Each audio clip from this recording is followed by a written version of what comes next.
اللهم صل على محمد وعلى آله وعترته بعدد كل معلوم لك. ربنا زدنا علما. بسم الله الرحمن الرحیم. شروط تفسیر.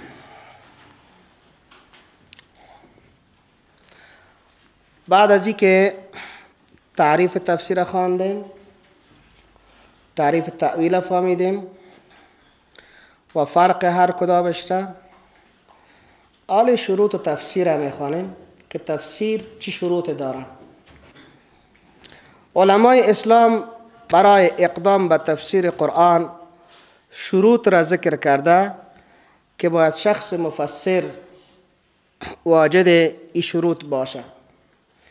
یعنی این شروط به کسی هست که تفسیر مینگاره، نوشته میکنه و یا هم تفسیر میکنه. خب باور بکن اگه این شروط ببینیم دو تاش دما هم نیست. خب اما به این معنا نیست که خب کتاب که شروط نباشه باید ما تفسیر یاد نگیریم. این یک اصطلاح غلطی بود که از طرف دشمنای اسلام به ما پیش شده بود و ما خودم شنیده بودم. یک وقت در خردی ما بسیار شوق ترجمه قرآن کریم داشتم که کسی به ما ترجمه بکنه. باز الله مغفرت بکنه و بکلانم و یک سفیدای دیگه بود، اونا میگفتن که کسی ترجمه قرآن بخونه کافر میشه. کسی ترجمه قرآن بکنه کافر میشه. یعنی به اون خاطر این اونمو فکره پلید مزخرفی بود که از طرف ظاهرشاه و نادرشاه و بد بلای دیگه در بین مردم پیش کرده بود تا که مردم از قرآن دوری بکنه، قرآن یاد نگیره و بگویه اوه اگه تفسیر کنی کافر میشی. مثل که میگفتن قرآن حفظ نکنی که کور میشی. یک ریسفید بود به نام خوب یادم است، به خان میگفتنش، از وردک بود، وکیل مسجد ما بود و او میگفت که خوب یادم از دمای رمضان میگفت همی قاریا که آمده یا از اول کور نبودن، خواه باز میگفتن که یا در 15 پاره که رسیدن چشمشان ضعیف میشه، بالاخره در پاره 30 که رسیدن باز کور میشن. هر قدر که تلاوت کرده برن کوریشان زیاد شده میره.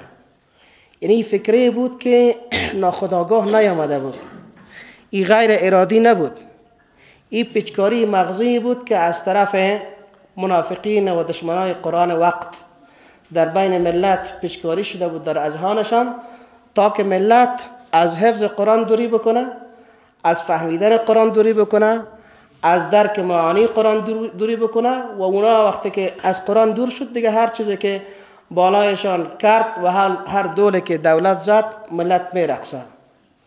پس به این اساسی کلش سنجیده شده بود و این شروط تفسیر هم به این معنا نیست که باز بگوییم که اگر شروط تفسیر دما نباشه باید تفسیر یاد نگیریم.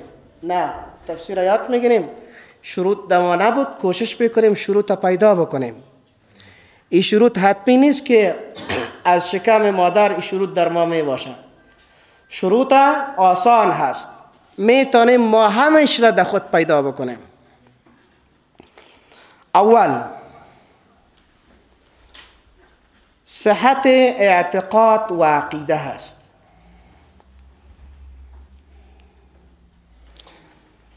به خاطر از اینکه فساد عقیده در انسان تأثیر منفی میندازه و اگر از خود مفسر عقیدش خراب بود پس او قرآن چه قسم تفسیر خواد کرد؟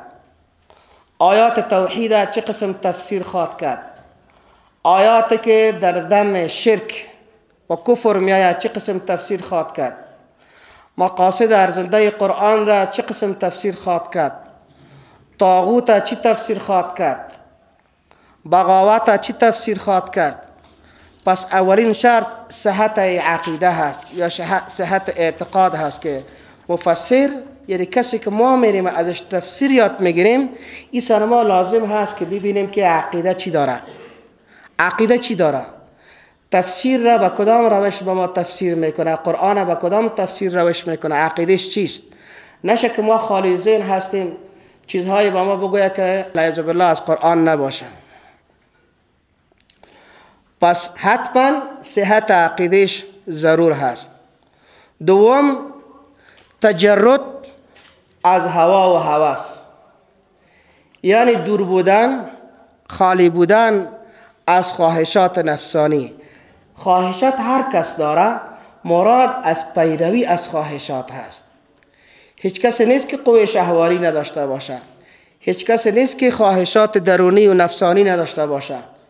این نفس حتما از ما خواهشات دارد، تمایلات دارد، تقاضاهای دارد. این نفس سنگری هست در وجود ما که یا تابع قرآن و سنت میشه و یا هم تابع شیطان میشه. پس اگر تابع شیطان شد، باز اموز که هوا و هوس، پیروی از خواهشات انسان را به فساد میکشانه، انسان را به فساد میبره. پس دومش تجرد یا خود را خالی کردن از هوا و هوس و خواهشات، پیروی از خواهشات نفسانی هست. خواهشات نفسانی مفسر را به سمعت، به ریاکاری، به خودنمایی، دنیا طلبی و تمام امو مقاصد پلیت دنیایش ایرا باز منجر میکنه و میبره. سوم، مفسر باید در تفسیر قرآن کریم از تفسیر قرآن به قرآن آغاز کنه. مفسر بعد از اینکه نیتش درست بود، عقیدش درست بود، نیتش درست بود، تجرد از هوا و هوس داشت، زمانی که در مسند تفسیر ششت آیات قرآن تفسیر میکنه، آغاز کنه از تفسیر قرآن به قرآن. آیات قرآن کریم بعضش بعض دیگهش تفسیر میکنه. و ان القرآن یفسر بعضه بعضا، قرآن بعضش بعض دیگهش را تفسیر میکنه، بعضش بعض دیگهش را تفسیر میکنه. به خاطر آن چیز را که قرآن خودش واضح ساخته و واضح بیان میکنه، چیز دیگه یا کسی دیگه او را به او اندازه وضاحت داده نمیتونه.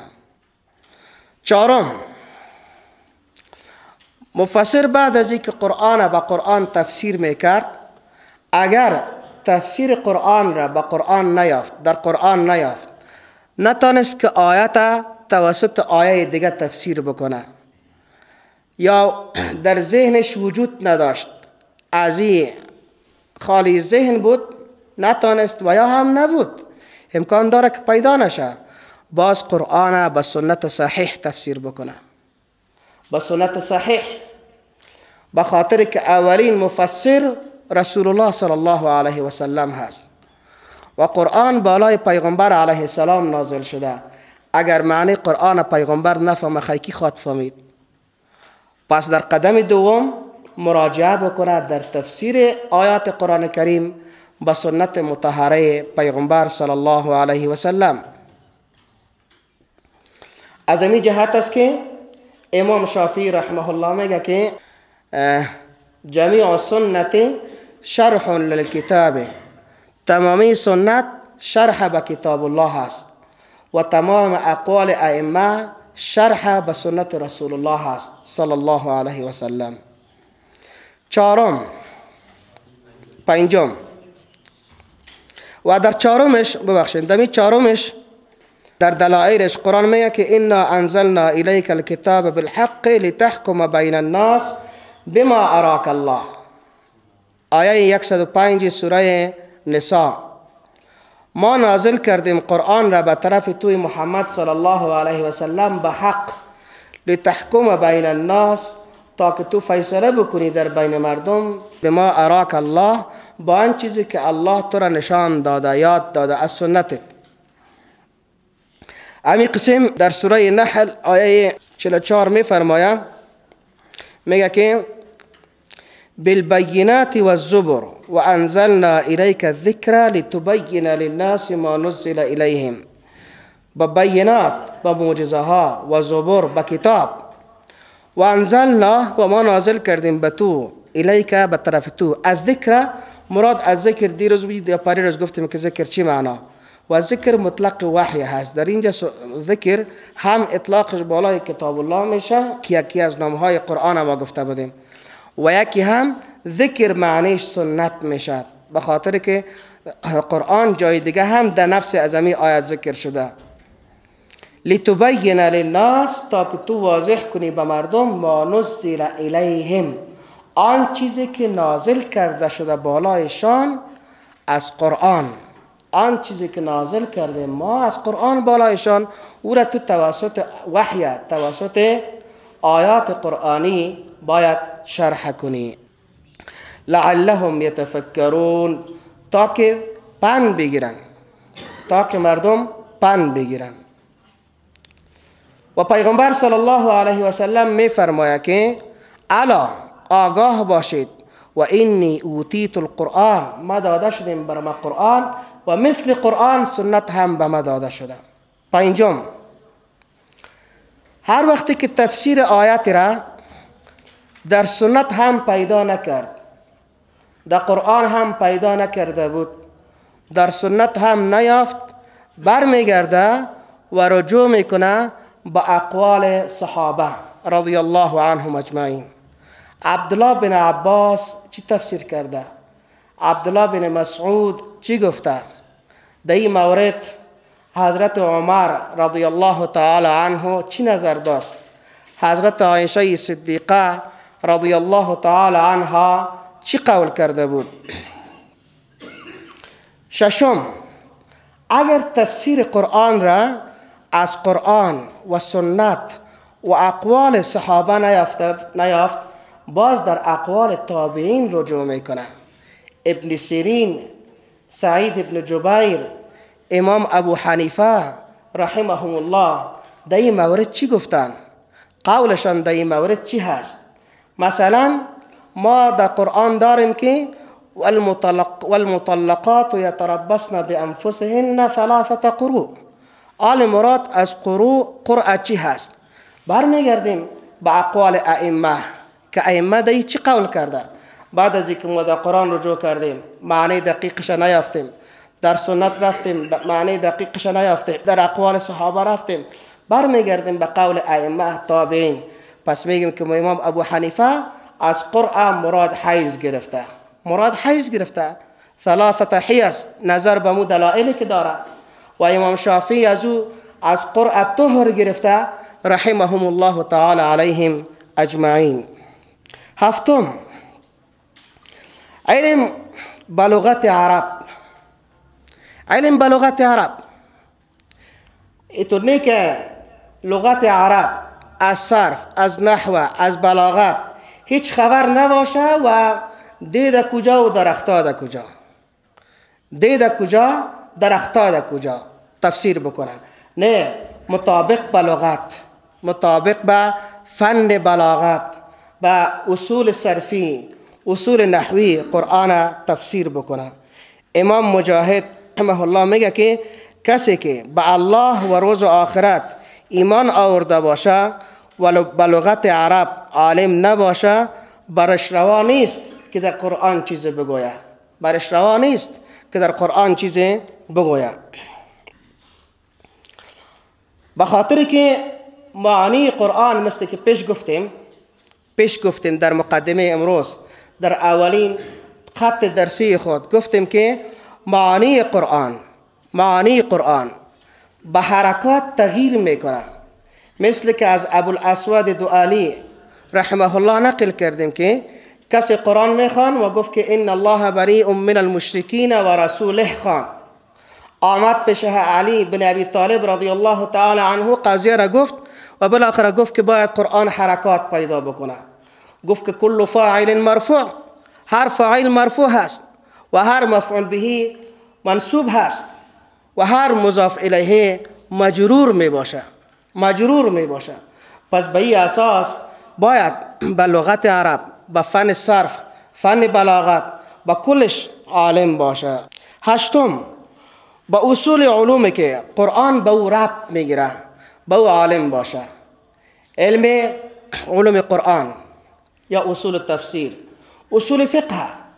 بدون اصول فقه، دانستن اصول فقه، دانستن مباحث که خاص چی هست، عام چی هست، مشترک چی هست، مؤول چی هست، مجمل کدام میگه، مفسر کدام میگه، عبارت النص چی هست، اشارت النص چی هست، دلالت النص چی هست، اقتضاء النص چی هست.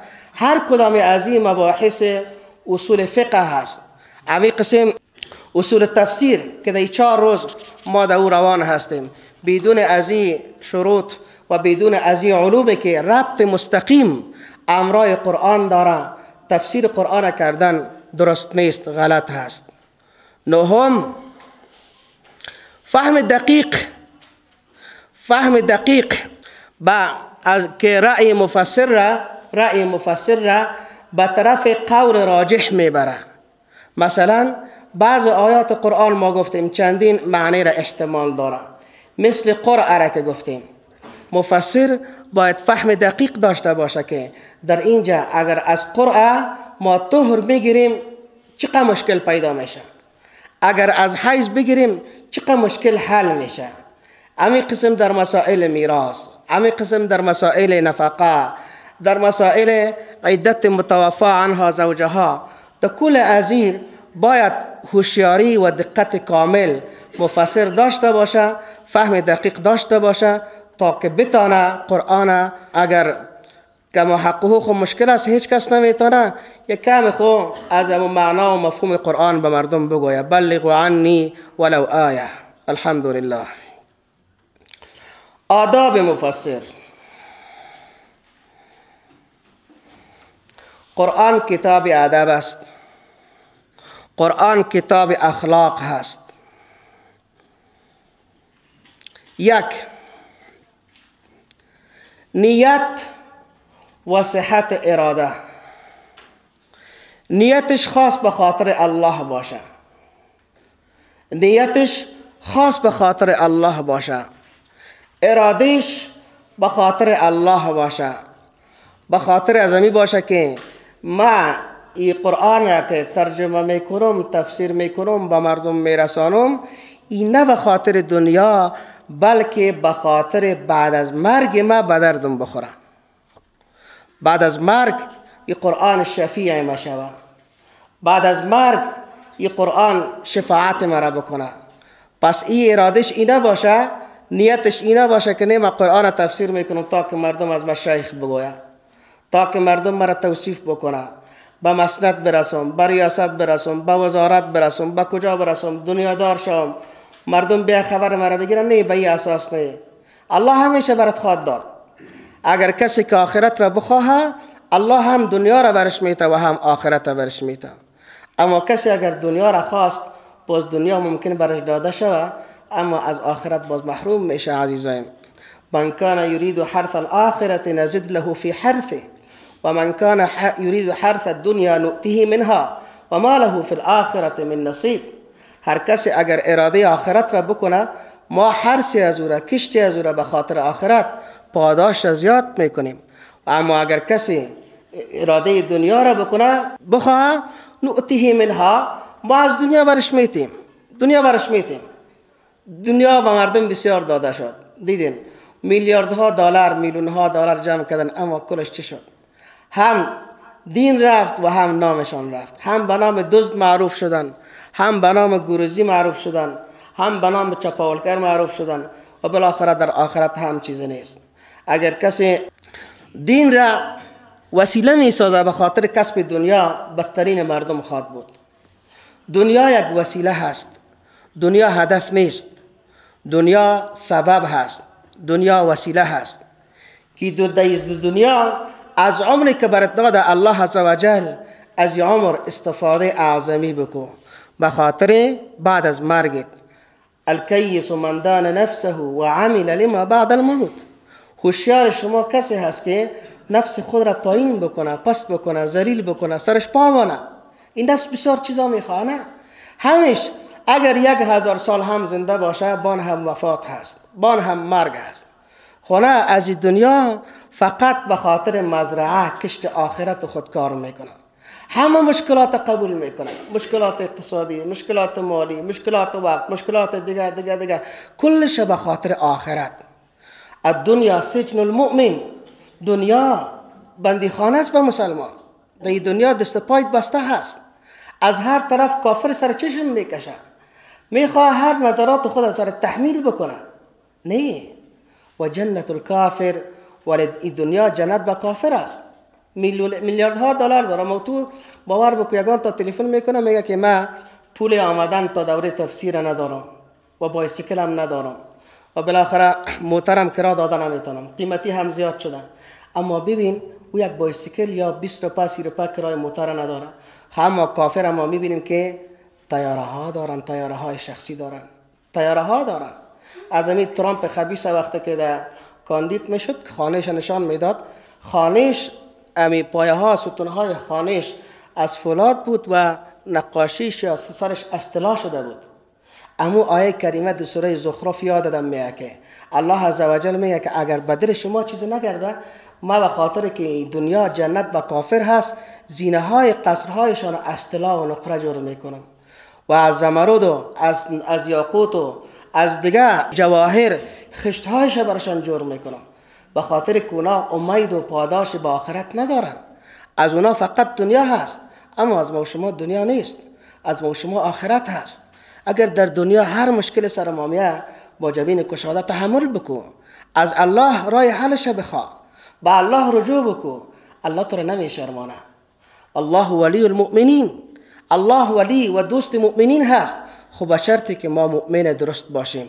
ولا تهنوا ولا تحزنوا وانتم الاعلون. ولا تهنوا، سست نشوید، غمگین نشوید، شما همیشه پیروز هستین. خب شرطش بسیار سخت است. ان کنتم مؤمنین، اگر شما راستی مؤمن باشین، نمیگه ان کنتم مسلمین. ان کنتم مؤمنین، قلبت، زبانت، اندامت کلش باید مؤمن باشه. دو، حسن خلق، اخلاق نیکو. مفسر یا کسی که تفسیر قرآن میآموزانه و میآموزن باید اخلاق نیکو داشته باشه. اخلاق عمل کردن به قرآن هست، عمل کردن به سیرت رسول الله صلی الله علیه و سلم هست. از حضرت عایشه صدیقه رضی الله عنها پرسیدن که اخلاق پیغمبر چی بود؟ گفت کان خلقه القرآن. اخلاق پیغمبر قرآن بود. اخلاق پیغمبر قرآن بود. قرآن سر و پا برات میگه بکو یا میگه نکو، یا میگه خوب است یا میگه بد است. پس به بکوی قرآن عمل بکو، از نکوی قرآن خودداری بکو، بهترین راه است، بهترین روش است. با خدا قسم زندگی شخصیت را، زندگی اجتماعیت را همیشه این قرآن ترسیم کرده، همیشه این قرآن بیان کرده. اگر قرآن زندگی موتور خوب نسازه هیچ چیز دیگه خوب ساخته نمیتونه. 20 سال دموکراسی نتونست که زندگی موتور خوب بکنه، اما قرآن است که زندگی موتور خوب میکنه. قرآن است که موتور به فلاح میبره، بر استگاری میبره. ان الله یرفع بهذا الكتاب اقواما و یضع به آخرین. الله به این قرآن اقوام را بلند میبره و یدعو به آخرین، و کسی که دشمنی با این قرآن بکنه هر کسی که باشه ذلیل میشه، خار میشه، نیست میشه، نابود میشه. این قرآن کتاب الله است، کتاب مخلوق نیست. این از خود پاسبان داره، از خود نگهبان داره، از خود حارس داره، از خود صاحب داره. هیچ کسی مخالفت با قرآن کرده نمیتونه مگر ای که ذلیل شوه، خار شوه، از بین بره. دیدیم ما که بچه قدر اموز سنگ های سیمنتی خود را پنهان میکردن، اما چه شدن؟ با دارایی ها خود پوشیده بودن، اما چه شدن؟ با طلاها خود پوش کرده بودن، اما چه شدن؟ هیچ چیز. فقط مخالفت با قرآن انسان ذلیل میسازه، با هر چهره، با هر لباسی که آدم باشه. پس مفسر باید اخلاق نیکو داشته باشه. اخلاق نیکو، زبان شیرین، پیشانی باز، اقوال نیکو، همه ازی در قرآن هست، همه ازی در قرآن هست. بلند صحبت نکنین، آرام، با پیشانی باز، با لبهای پرخنده، نه قهقه، لبهای پرتبسم، لبهای خوش با مردم قرآن برسانین، تا که از قرآن مردم ذهنیت غلط نگیره. وجاهت غلط نگیره. 3. فرمان برداری و عمل. فرمان برداری و عمل. از قرآن فرمان بردار باش، با قرآن عامل باش. اینطور نه که قرآن برای چیز بگویه و از خود تو دیگه عمل بکنی. قرآن یک چیز بگویه و تو دیگه چیز بکنی. قرآن تحریف بکنی. در وقت کمونیستا حاجی صاحبشان یادشان میاد، یک با نام شؤون اسلامی خود نمیگم، با نام شؤون شیطانی، که همین آنه که به نام حج اوقاف است، در زمان کمونیستا با نام شؤون اسلامی داشتن. اینا در رأسش یک کسی بود به نام عبدالولی حجت. عبدالولی حجت به نام عالم بود، مولوی بود، شیخ بود، اما خدا گمراهش کرده بود. خدا از دین کشیده بودش.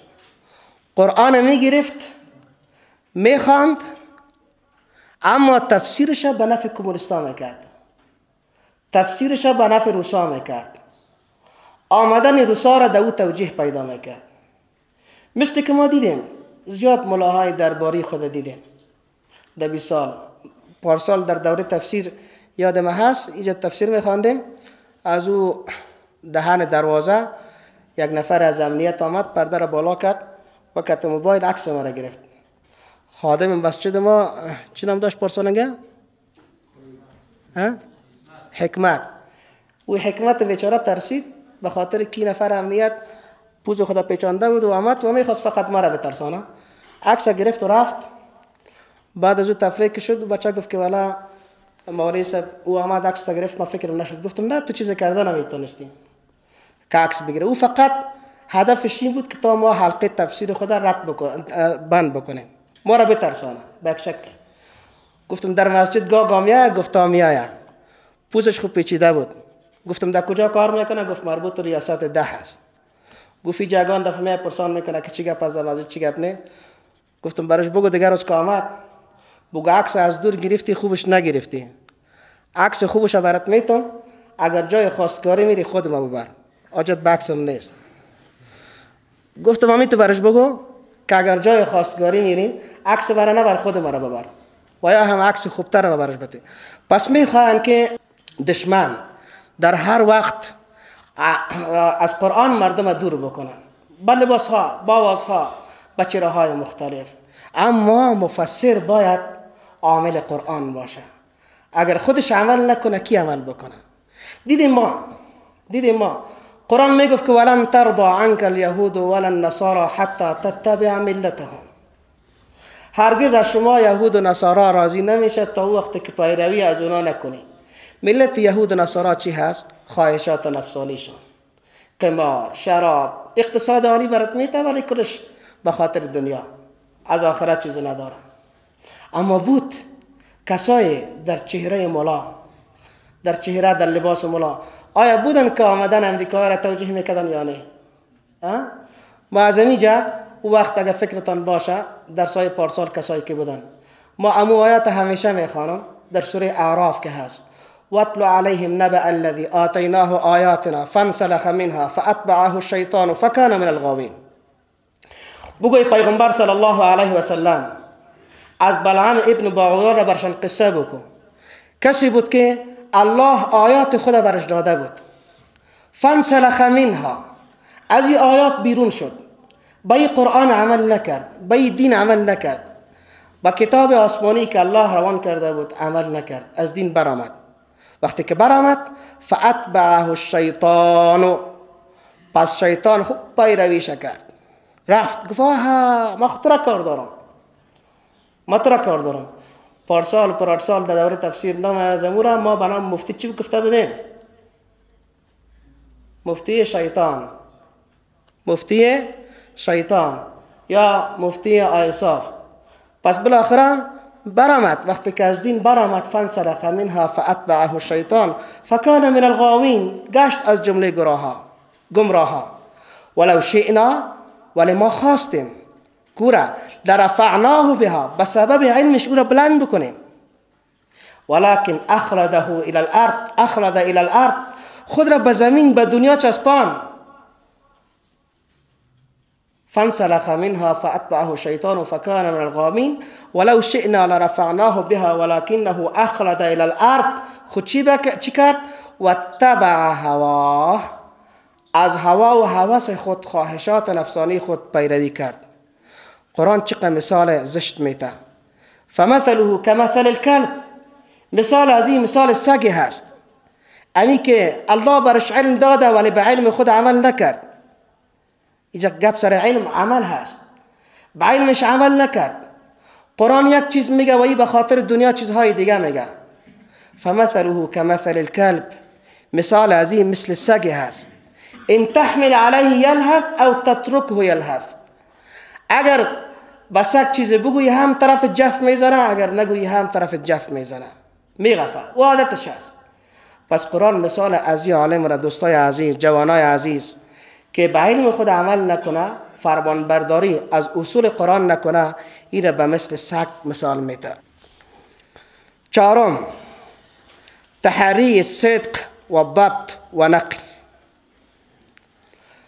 در اقوال ائمه، در نقل اقوال سنت، ضبط و حافظه درست داشته باشه. ضبط با ضاد هست.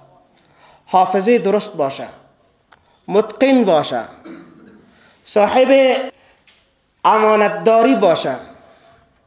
مثل پیش که گفتیم نشه که نقل یک چیز باشه ولی این چیز دیگه نقل کنه. نص یک چیز باشه، معنی یک چیز باشه، دیگه چیز نقل بکنه. و یا هم میشه که حافظش خراب شده باشه.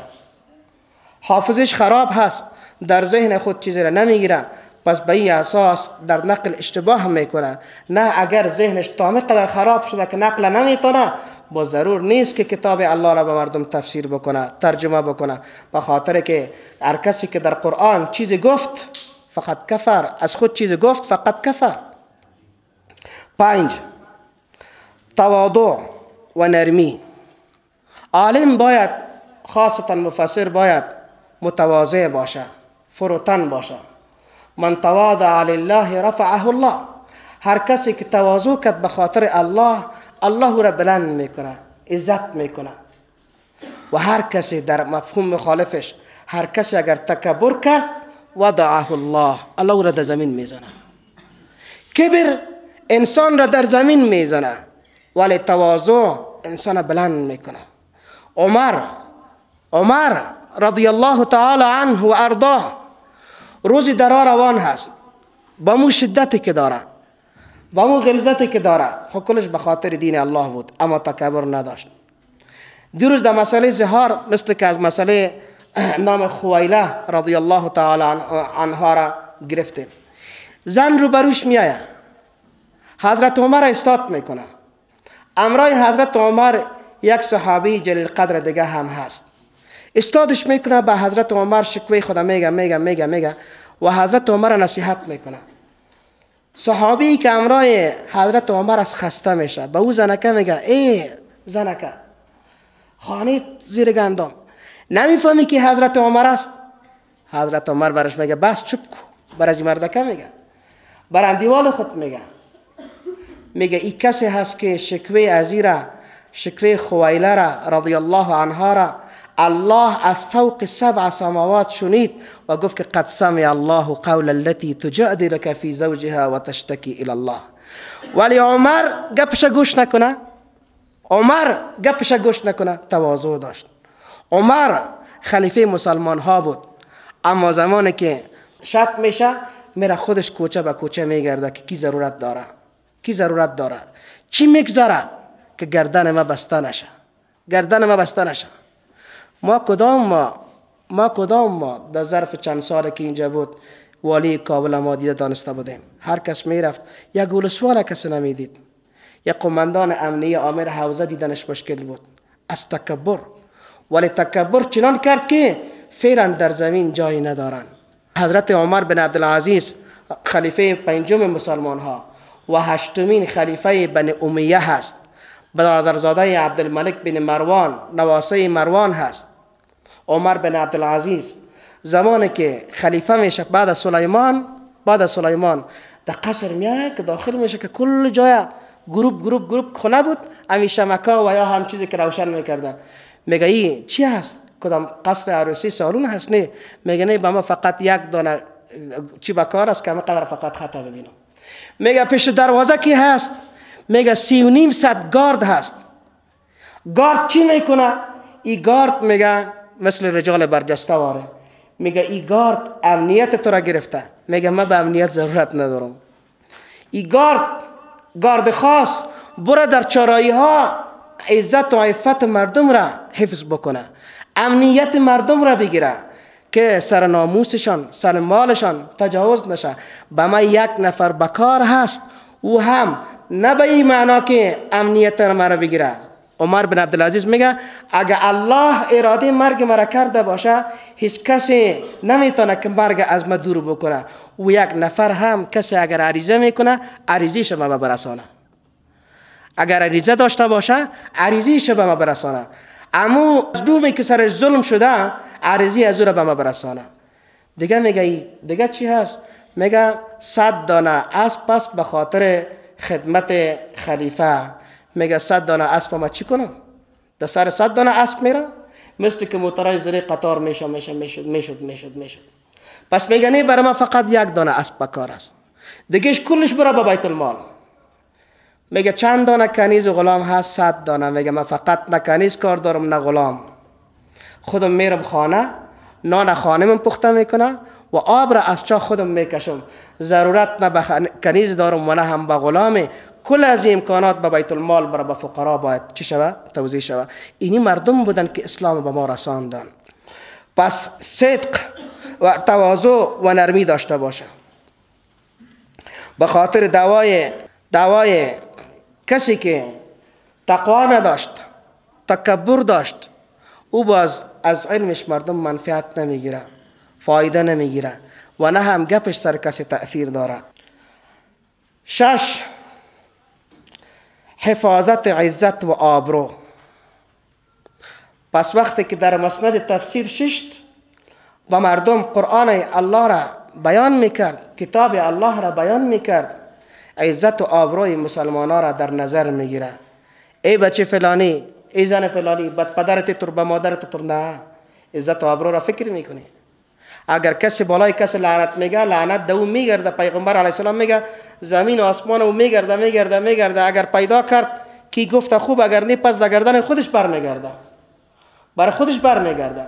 اکثریت ما، بیش از 90% مردم ما روزانه خودش صدها مرتبه خود دو میزنه، پدر خود لعنت میکنه، پدر خود دو دشنام میزنه، خود لعنت میگه، بچه خود هم میگه بچه فلانی، بچه مردم هم دو میزنه، بچه خودم دو میزنه، ولی خبر نیست که لعنت به خود از بیچاره و همین قسم به پدر خودش میرسانه. و این دوست نه همراه خودش هست و نه هم همراه پدرش هست، نه همراه خودش و نه هم همراه پدرش.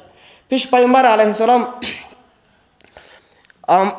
کسی بود و پیغمبر گفت علیه السلام که بعض شما کسایی هستند که پدر خود دو دشنام میزنن. گفت چرا رقم میشه کسی پدر خود دو بزنه؟ گفت وقتی که تو پدر کسی را دو زدی و لعنت از او میاد به پدر تو برمیگرده، مادر کسی را دو زدی و به تو برمیگرده. ما همیشه اگر یادتان باشه این قصه تکراری شاید باشه، با یک تعداد نه، علمای اصول دعوا میگه که 2 نفر عالم بود، هر دوش دایای بزرگی بودن. یکیش زبان خشن داشت و یکیش زبان نرم داشت. آمد یک کسی که زبان خشن داشت در پیش مسجد مثلا در پایین آمد که جای وقت نماز هست، اما یک جوانی اونجا استاد هست نماز نمیخوانه. برازی گفت که یا ابن حمار صلی، ای بچه خر برو نماز بخوان، بچه خر برو نماز بخوان. این عالم دیگه که حکیم بود، تواضع داشت، نرمی داشت، حفظ و عزت و آبروی مردم در نظر می گرفت، خواست کور هم درس بده و ایر هم درس بده. برازی آمد برش گفت که اقسمک بالله، ما تو را قسم میتونم به خدا که لا تصلی، نماز نخوانی. اون مولای دیگه و عالم دیگه آمد، اما تو کلانکار گفت که نمیشرمید تو مردم از نماز خدا منع میکنی؟ گفت که نماز بالای انسان فرض شده، بالای خر نشده. تو خیره گفتی که بچه خر نماز بخوان و نماز خر نمیخوانه، نماز انسان میخوانه، مسلمان میخوانه. توی رخ از قید ایمانم نیک، از قید انسانیت هم کشیدش. چرا نماز بخونه؟ پس آن او فهمید که ما اشتباه کردیم. پس با زبان شیرین، با حفظ و آبرو و عزت مردم در نظر گرفتن به مردم کتاب الله را میرسانی. 7. آشکار گفتن حق، واضح گفتن حق.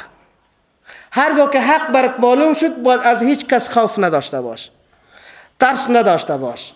قسم به الله هست که مرگی که الله به تو مقرر کرده باشه هیچ کسی او را از تو بچ کرده نمیتونه، هیچ کسی جلوی از او را گرفته نمیتونه.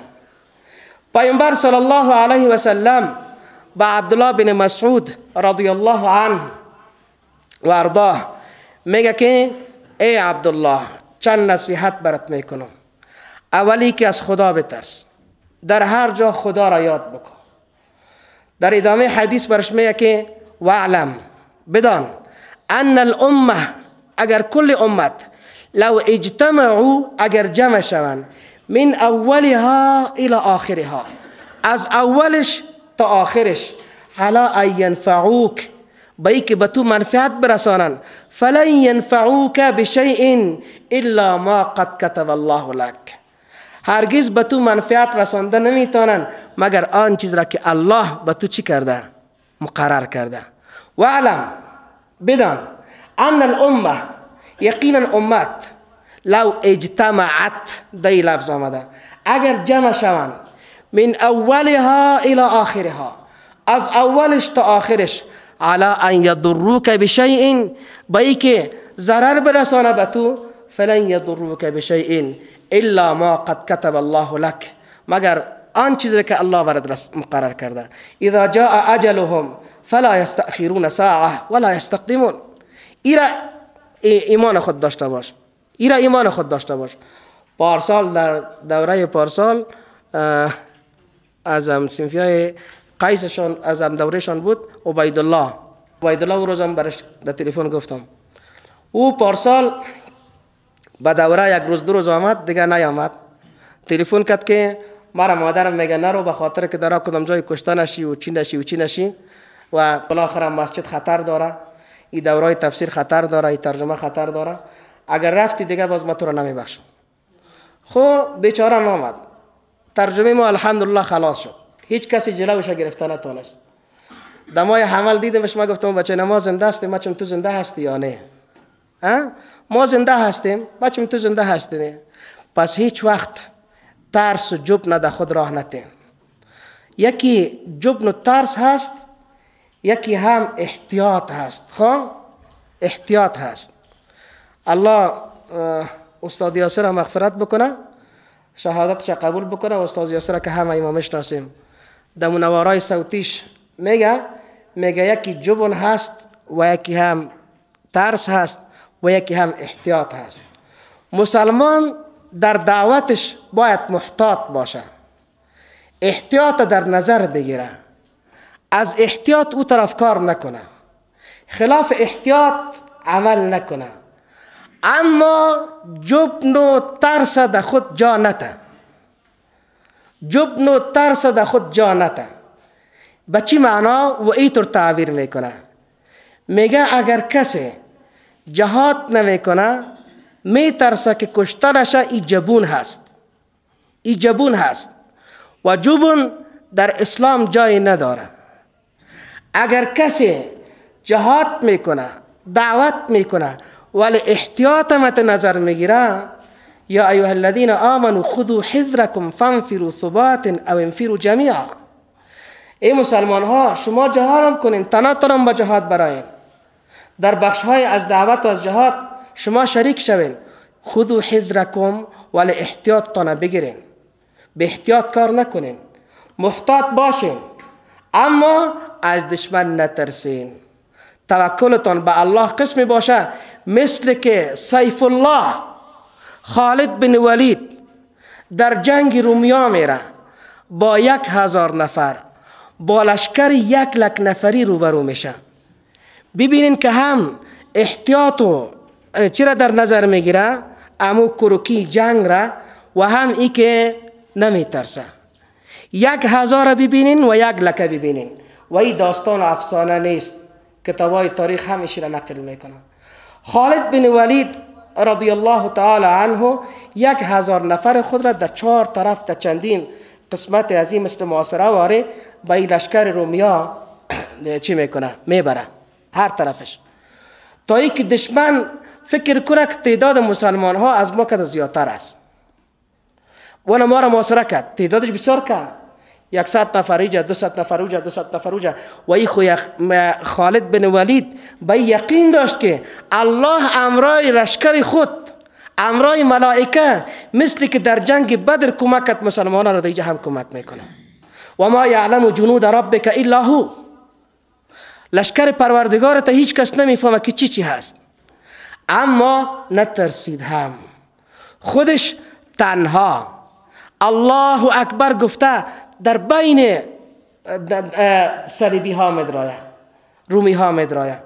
میفهمین از 100,000 نفر رومی 90 تا 95 هزارش مردار شد. یکی کمک الله، این از دشمن هم نترسید. و ای که با این قدر شجاعت و مردانگی در بین دشمن مدرایه، دشمن جبون فکر میکنه که خدا تعداد از یاد چقدر است. ای که حمله میکنه به طرف داخل ما میشه، خدا کیا کی هستن.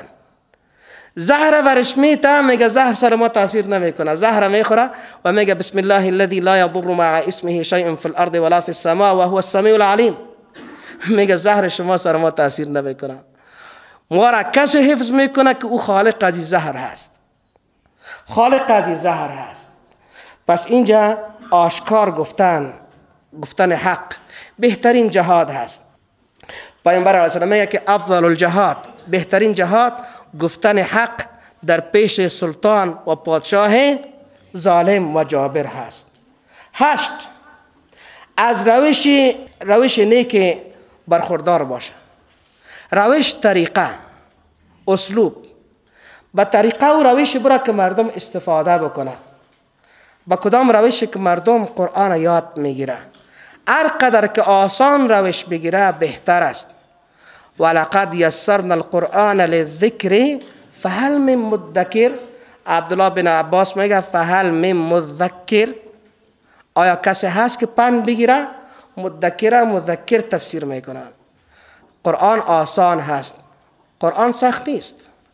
ما گفتم پیش از تفریح گفتم در خورترکی ورما میگفتن که گوش که قرآن ترجمه نکنین کافر میشین و به حفظ شروع نکنین که کور میشین. الحمدلله آل در بین چند تا حافظ از دستان بالا کنین. الحمدلله الحمدلله. ببینین در طبقه ایناس چقدر حافظ است، در طبقه پایین چقدر حافظ است. در هر خانه باور بکو که اکثر خانه ها را من میشناسم الحمدلله که دخترها حافظ هستند. شیخ حسن جان الله مغفرت بکنه، الله جنت الفردوس نصیبش بکنه، او میگفت که من طرف افریقا و موريتانیا و مالزیا اینجا سفر کردم، اونجا نظر به بچه‌هایشان دخترایشان زیاد حافظ بودن، حفظ قرآن میکردن. در مردم اندونزیا شرط اول چیز که حافظ باشه، بعد از اینکه حفظ کرد قرآن را، باز حج و عمره کرد، بعد از او باز نکاح میکنن دختر و بچه‌شان، باز نکاح میکنن و اکثرشان نکاحایشان میخواین که در حرم، در اونجا که در عمره یا در حج رفتن، در اونجا منعقد شود. 9 با وقار و با فکر باشه. اینطور نی که خودش ولا ملا هست، عالم هست، مفسر هست، ولی وقار عزت خود را کلش تابع دنیا ساخته. فقط در این فکر است که ولا کی یه میغم جیب مرا میخوره. هر کسی که پول برش داد یک مشت پول نجس و کثیف را به اون طرف میره، هیچ ارزش و وقار و عزت پیشش نمی باشه. و بالاخره دوام آمادگی کامل و طریقه ادا هست. این قرآن کتاب الله هست، فکرتان باشه. این آمادگی میخواه. هرگاه که اگر ما با کسی ترجمه میخوانیم، ولو که صدها مرتبه ترجمه کرده باشی، با آن هم یک بار مراجعه بکن، و این به ما نصیحت است از استاد ما، الله مغفرت بکنه. باز میگم شیخ حسن جان او میگفت که اگر قاعده بغدادی را هم با کسی درس میخواندی، الحمدلله بگو و تکبر نکن، کبر نکن. و در قدم دوم اگر قاعده بغدادی را هم و مردم میخواندی یک بار ببین آمادگی بگیر. ذهن انسان هست، بدون آمادگی میشه تو سال گذشته خوب مطالعه کرده باشی، اما حال بیایی در یک لغت بسیار عادی بند بانی، چیز به خاطر که نشرمی چیزی بگویی که خلاف معنی قرآن باشه. نه، آمادگی کامل، تیاری درست داشته باش. برای ما که درس میخوان شیخ رحمه الله یک روز آمد، طبیعتش خراب بود، یعنی سال 37مش بود که با ما امو سال 37مش بود که درس میخوان و در سال 37 ما شاگردش بودیم. که 37 سال یک کسی بخاری شریف خوانده باشه باز چه قسم خواد بود، چه قسم رو خواد بود، به خدا حاشیه و نکته و همیشه میفهمید. اما آمد طبیعتش خراب، بچه کلانش محمود الحسن نام داره. برش گفت که شیخ طبیعتت خراب است. چرا؟ گفت ما امشب خواب نکردیم، مریض بودم، کتاب ندیدیم، به طالب چی بخوانم؟ به طالب چی بگویم؟ ورنه شیخ ما میشناختم که چه قسم عالم بود، ما میشناختم که چه قسم الله داد خدا بود که برش داده بود.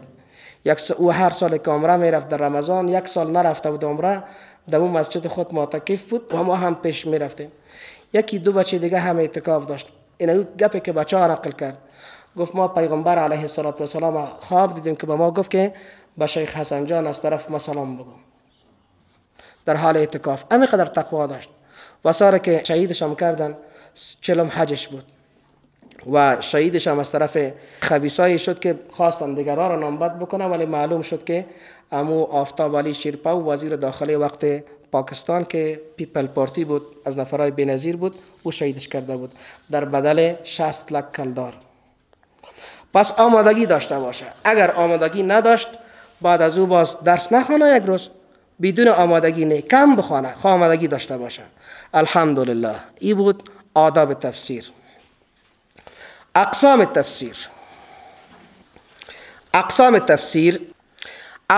تفسیر معتمد به نزد علما به قول اول میگن که دو نوع هست.